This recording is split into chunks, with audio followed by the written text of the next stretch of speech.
Jennifer Lawrence was the star of one of the biggest films of 2012, The Hunger Games. It told the story of a bleak future society where teenagers are chosen to take part in a fight to the death. Well, the Oscar winner is back in the sequel, Hunger Games Catching Fire, and she's been talking to Charlie about some of the extreme lengths she went to for the movie. First, though, she was quite quick to pick up on one of his bad habits. Have a look at this. Jennifer, welcome to... That was a bad start, wasn't it? Wait, can I have another start? Is that you chewing your pen? The top of your pen? It's nerves. Oh my God. No, it just happens. That is really intense. I thought that you were going to laugh and be like, oh no, I have a teething puppy. No, You gotta watch that. I do this. No, it's when I'm doing very intense interviews. It looks like you're eating your pen. That is quite bad, actually. Yeah, it is bad. Should I put it away? Is it putting you off? No, I enjoy looking at it. You've got a cup of tea. I do. You're in the UK. I'm in the UK, drinking tea. Having a bit of a slurp. Now, the reason you're doing that is because I shared with you the fact that Tom Hanks had done that very same thing. Yes. Was he, what do we think? Was he louder than Jennifer? Was he louder? Oh. I think he was. You want to give it another try? No. No. Now, I'm not an expert on your hair or your hair over the years by any means. Neither am I. But it is different. It is. Yeah, I just cut it all off. Do it yourself? Oh no, does it look like that? No, when you said it like that, you never know. Never know. No, I did not cut it myself. I just kind of was in the mood. It was kind of like at this awkward length, and I was just like, eh. Do you know what? I think that's one of the things that people like about you.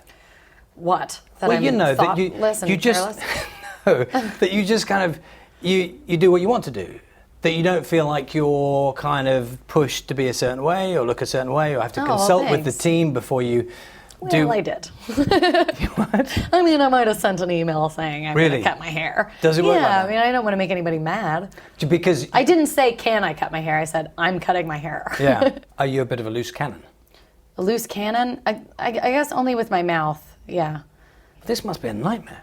This is my nightmare. This is it? awful. Because you think any moment you're going to just say something. It's not even right now. Like right now, I'm just like, yeah, well, I'm thinking about people watching me at home and just hating my guts. You're not. I am. That's You're what I think not. about in all interviews. I normally can't even answer directly because I'm only thinking about the people who hate me. Do you seriously worry about that? Yeah, what, don't you? No. Well, you know that they're watching and you know that there's somebody out there who hates you. I'll tell you and what. you're not going to fixate on that one person? No, I really don't think that because I think you're so lucky. in the business you're in, not so much me, but you've got to have a thick skin. Haven't you? Have you not yet developed that? Yeah, no, I do. Well, I don't know if it's a thick skin or I'm just oblivious to it. I just don't pay attention to it. So I'm sure if I did, if somebody came up to me and said one of the comments that I'm sure is written about me somewhere, I would burst into tears. Well, that would be horrible. To a certain degree. It depends. If it's like real people, that hurts. If it's like, somebody in the fashion world being like, I hate her style, I'm like, okay, whatever. Wow. Let's talk about Hunger Games. Okay. It is a real romp. Yes, it really is. Would that be fair to say? Yes, it is fair to say. It's very big this time, and we see a lot more of the world. We see a lot more of the capital and of Panam. And Chins up, smiles on. There she is, Captain 17, the girl on fire! A lot of it's demanded of you. Yes. Sort of physically. That challenge is pretty big, isn't it? Yeah, it is. What was the worst bit? Did you get hurt?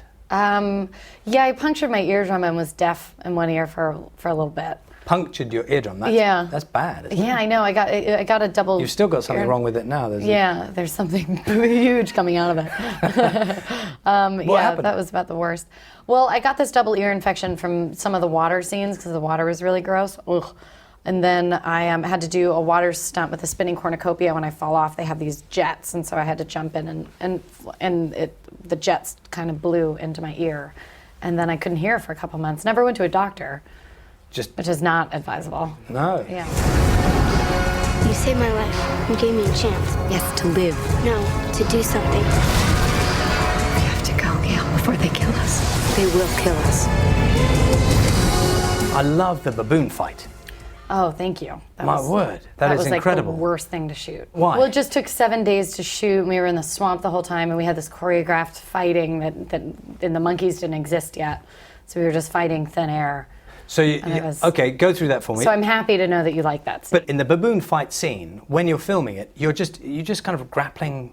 Well, I know it sounds a bit naive. They'll mark like where they'll they're going to put the monkeys and like which monkeys. We know that we have monkey 1, 2, 3, 4, and so with the choreography, so we're aware of the imaginary monkeys and where they're going, but we can't see them. Sometimes it must be a funny old game, yours. It is. It's hard There not you to are, laugh spending days on sometimes. end fighting Yeah, pretend fighting monkeys.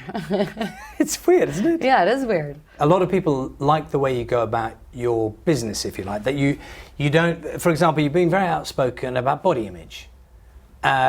Contrary to possibly the notion we have about Hollywood, about the movies being very prescriptive. Is that something you feel strongly about? Yeah, it is. It's something that happened to me a lot at the beginning of my career, being told to look a certain way, and I think that the people working in the movies, we're just exaggerating this problem that we have in the world, where we see these unobtainable, kind of perfect bodies, and that's what we're comparing ourselves to, and there's this pressure to maintain and live up to these unrealistic expectations. So have you literally got executives, or people saying, if you want to get on in this business? Yeah, there are times where you get a role and they say, with the role that you're supposed to lose a certain amount of weight. I've never done it. What do you say when they say that? Not You just that I say didn't try. it's not going to happen. What do you say? I just say, this is how I look. Take it or leave it. Yeah. Well, the good Because they've news- already hired me. It's going to be a lot more of a pain to go back and fire me and hire somebody else. And then maybe everybody will get used to bodies that look like this. I don't know if you heard, but they're auditioning Star Wars movies in the UK. I know, I did hear. And there is a role for a late teenage girl, a kind of action girl. There's going to be millions probably of young girls thinking, that's me. Mm-hmm. If they're going for the audition, have you got a little advice? Confidence. I think when you have confidence in yourself, other people will have confidence in you, and they don't know what they're looking for, and they don't know who they're looking for. So if you go in and act like, yeah, I'm that person, then they won't know any better. Do you think they know in the first 5 seconds? I don't know. I mean, that would be pretty terrifying before you even act, if they know. But I'm always really bad at auditioning. I think it's kind of cruel to hand somebody 5 pieces of paper and go, act. But good luck. Well, you've clearly done all right over the years. I got lucky. Lovely to meet you. Thank you to for meet drinking you. your tea for us. Thank you Been a for pleasure. letting me drink my tea. Nice to meet you. Nice to meet you. What an absolutely delightful, refreshing interview with Lovely a person. breath of fresh air in Hollywood. Isn't it illuminating, though, that somebody as famous and successful and beautiful as she is Yeah. still worries about whether people will like her or not? Which I find Extraordinary. And that Charlie doesn't. And quite right, he shouldn't. The Hunger Games Catching Fire is released on 21st of November, so it's the end of next week. Oh, that's an absolutely brilliant interview. Well done to them both. We're going to be chatting